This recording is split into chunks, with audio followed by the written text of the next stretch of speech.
Hello everyone, my name is Jaswinder and I'm present with one more new video today. And let's start with the video. Before that, I want you to subscribe to my channel and press the bell icon if you have not subscribed to my channel so far, so that you can get new video updates from my side. तो guys आज आप हम आगे बढ़ते हैं video की तरफ। जो वीडियो है वो बहुत ही इम्पोर्टेंट है। अगर आप आइल्स टेस्ट की तैयारी कर रहे हो, आप एकेडमिक आइल्स की स्पेशली तैयारी कर रहे हैं, तो आपके लिए ये वीडियो बहुत ही इम्पोर्टेंट है, क्योंकि जो टास्क 1 है उसके अंदर appropriate use of tenses is very much required because it weighs around 25%, exactly 25% I can say exactly in the grammatical range and accuracy. तो आपका जो public descriptions हैं IELTS के उसमें देख सकते हैं कि 25% it weighs, right? Now let's begin. आगे बढ़ते हैं और we are talking about how to describe the task 1 with appropriate grammar uses. So guys, आपको पता है कि there is a graph, एक ग्राफ आता है और या कोई आपको जो आई कैन से कि कुछ इंफॉर्मेशन दी जाती है, जो graphic information I would say, तो ग्राफिक इंफॉर्मेशन को आपको शो करना है। तो सबसे पहली जो चीज है, तो आपको क्या करना है, हमेशा इंट्रोडक्शन के अंदर जब भी आप इंट्रोडक्शन लिख रहे हैं तो उसके अंदर आपको कोई भी इंट्रोडक्शन आप लिखते हैं टास्क 1 के लिए, so you need to use the present simple tense like this. इसके लिए जो वर्ड्स हैं वो डिफरेंट वर्ड्स हैं, I will give you in the next video, but इस वीडियो के अंदर मैं आपको टेंस का यूजेस सिखाने वाला हूं। तो आप इसमें ऐसे इस्तेमाल कर सकते हैं, the graph shows that, right? तो आप ये कह सकते हैं ग्राफ दर्शाता है। तो ग्राफ क्या दर्शाता है? अगर ये कुछ भी इसके अंदर इंफॉर्मेशन है, वाटर कंजम्पशन, तो मैंने यहाँ पे वर्ड लिया है वाटर कंजम्पशन। इसी तरह से आप कोई भी वर्ड जो है वो ले सकते हैं, जैसे कि the television you can say watch hours, television watch hours, right?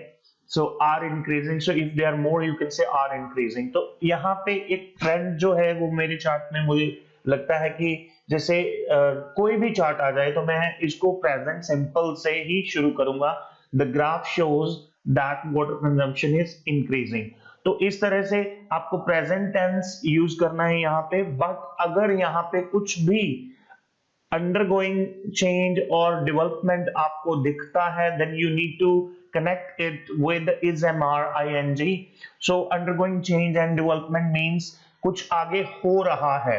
तो हो रहा है means to say undergoing change and development। तो आपको हमेशा इस तरह से लिखना होगा, the graph shows that water consumption is increasing. The graph shows that, right, the graph shows that consumption of petrol is increasing. कुछ भी है वो बढ़ रहा है, आप क्या इस तरह से उसको बता सकते हो। नेक्स्ट स्टेप पे चलते हैं गाइज। उसी तरह से ये रहेगा, प्रेजेंट सिंपल टेंस को यूज करना है यहाँ पे। you can use verb first form simply and then you need to tell that what is exactly the thing which increased, right? Increased is used for past form and it shows a specific point in the past. अगर past के अंदर कुछ हुआ और उसका specific point ये बताता है, जैसे 2002 to 2014, अगर मान लीजिए आपको वहां पे टाइम पीरियड दिया हुआ है, तो then you are going to use second form of the verb.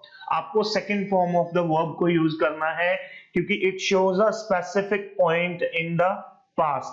So in the past means that is I can say simple past tense or past simple tense. So past simple tense, which means that is the verb second form. Some people they know it as a verb second form, so then you have to use verb second form. Let's move further guys, आगे बढ़ते हैं बिना time लिए हुए। अगर graph के अंदर मान लीजिए कुछ भी बताया गया है कि 2012 से लेके कुछ उसका जो इंक्रीज हुआ है, तो अगर कहीं पे भी आपको जो लिंक है डेटा के अंदर वो पास्ट और प्रेजेंट में लिंक मिलता है, तो आपको यूज करना है has, have, third form. You can say that the graph shows that water consumption has increased since 2012. 2000 से जो लिंक है वो लिंक बता रहा है 2000 से increase हो गया है, right? So then you use now there will be a question in your mind कि since 2012 कैसे आ सकता है, वो तो हम has been और have been के साथ यूज करते हैं, बट अगर आप इस टेंस के फंक्शंस को फीचर्स को देखेंगे तो आपको ये बिल्कुल क्लियर हो जाएगा कि वे how to use since 2012 in the present perfect tense also. तो इस प्रेजेंट परफेक्ट टेंस के अंदर भी इसको इस्तेमाल किया जाता है। अगर आप इसको चेक करेंगे, इसके फीचर्स मैं आगे वीडियो बनाने जा रहा हूं इसके ऊपर, ग्रामर के ऊपर, so you can also come to know, इसके बारे में भी आपको मैं बताऊंगा। अगर आपको इंडिकेशन मिलती है कहीं पे भी link between past and present, तो आप इसको इस्तेमाल कर सकते हो, right? Now let's go further. The graph shows that the year 2015 water consumption in year 2015 water consumption had increased। तो यहाँ पे आपको प्रेजेंट सिंपल शुरुआत के अंदर यूज करना ही करना है, बिकॉज जो ग्राफ है वो इंफॉर्मेशन को प्रेजेंट कर रहा है आपके सामने। तो आपको इसको कनेक्ट करना है कि कैसी इंफॉर्मेशन आगे आपके ग्राफ के अंदर दी गई है, so that you can understand. It shows the sequence of the past event. तो पास्ट के अंदर कुछ सीक्वेंस हैं, 2 1 2 3 कुछ भी सीक्वेंस हो सकते हैं। उन सीक्वेंसेस को दिखाने के लिए आपको इसका इस्तेमाल करना है, और इसे हम पास्ट परफेक्ट टेंस भी कह सकते हैं। सो पास्ट परफेक्ट टेंस आप इस्तेमाल करोगे अगर आपको कुछ सीक्वेंस दिखाई देता है, जो सीक्वेंस है वो पास्ट इवेंट के बारे में बता रहा है, वो सीक्वेंस आपको होना चाहिए। जैसे इसके अंदर मैंने बताया है the graph shows that by the year 2015 water consumption had increased. तो ये पास्ट के अंदर कोई सीक्वेंस की बात कर रहा है। तो गाइज आप देख सकते हैं, और इसको इस्तेमाल इस तरह से करेंगे। Now let's go to the future projections. So future के अंदर अगर कुछ दिया जाता है तो आपको इस तरह से चार्ट में पहचानना है। सबसे पहले the graph shows that water consumption will increase in 2025। सो हमें फ्यूचर की बात करनी है 2025। तो इसी तरह से guys if I talk about covid cases, I can say will increase. COVID-19 cases will increase, right, in the future. So the graph shows that water consumption will increase in 2025. Now let's go further, आगे बढ़ते हैं।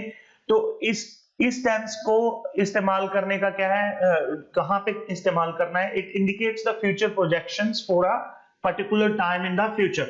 अगर आपको future के अंदर एक particular time के बारे में बताना है, एक एग्जैक्ट टाइम के बारे में बताना है, तो आपको इस टेंस को यूज करना है। ये है फ्यूचर सिंपल, और I can say simple future tense, simple future tense. तो गाइज ज्यादा टाइम ना लेते हुए आगे बढ़ूंगा गाइज, तो आपको थोड़ा और क्लियर कर दूं। So next is the graph shows that water consumption will be increasing between 2020 and 2025.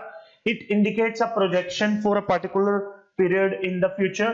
तो ये एक particular टाइम पीरियड के बारे में बताता है। तो जब भी पर्टिकुलर टाइम पीरियड के बारे में बताना है आपको, तो आपको यूज करना है will be increasing। will be increasing means future में इस टाइम के अंदर, इतने टाइम के अंदर ये कुछ होगा। तो that is, you can say future progressive. We call it future progressive. Future के अंदर कुछ प्रोग्रेस की बात करता है। और लास्ट में मेरे पास एक और है, जो शो कर रहा है the graph shows that water consumption will have increased by 2025, और वी कैन से 2025 करेक्टली। सो इस तरह से आप इसको इस्तेमाल कर सकते हैं। It shows the state of something will be completed by a particular time in the future. तो ये बताता है किसी चीज की स्टेट के बारे में कि ये कंप्लीट हो जाएगी in a particular time in the future, ये हो जाएगा in the future, then we have to use the will have increased by 2025। तो ये बताता है फ्यूचर परफेक्ट टेंस है गाइस, इसको हम फ्यूचर परफेक्ट टेंस कहेंगे।